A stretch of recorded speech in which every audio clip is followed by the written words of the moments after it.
বেসরকারি television channel সময় টিভির সম্প্রচার ৭ দিনের জন্য বন্ধের নির্দেশ দিয়েছেন হাইকোর্ট। সোমবার বিচারপতি নাইমা হায়দার ও বিচারপতি শশাঙ্ক শেখের সরকারের হাইকোর্ট বেঞ্চ এই আদেশ দেন। আদালতে রিটের পক্ষে শুনানি করেন অ্যাডভোকেট আহসানুল করিম ও অ্যাডভোকেট ফারজানা খান নীলা। গত ১৪ আগস্ট সময় টিভির এমডি ও সিও পদ থেকে আহমেদ জোবায়েদকে অপসারণের বৈধতা চ্যালেঞ্জ করে আদালতে আবেদন করা হয়।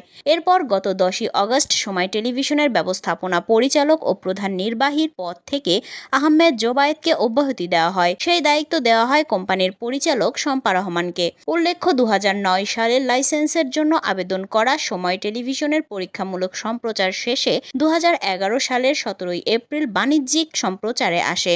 লাইসেন্স নেওয়ার সময় তৎকালীন মন্ত্রী কামরুল ইসলামের ভাগ্নে আহমেদ জোবায়েরের নামে ৯৩% শেয়ার ছিল।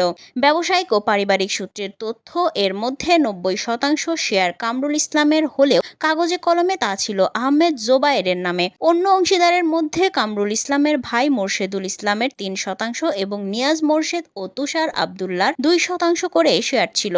এরপর দেশের অন্যতম শীর্ষ ব্যবসায়িক গোষ্ঠী সিটি গ্রুপ সময় টেলিভিশনে ৬৫ কোটি টাকা বিনিয়োগ করে। তাদের কাছে ৭৫% শেয়ার ছেড়ে দেওয়া হয়। তবে ব্যবস্থাপনার নিয়ন্ত্রণ জোবায়েরের মাধ্যমেই মন্ত্রী কামরুলের পরিবারের কাছে থেকে যায়।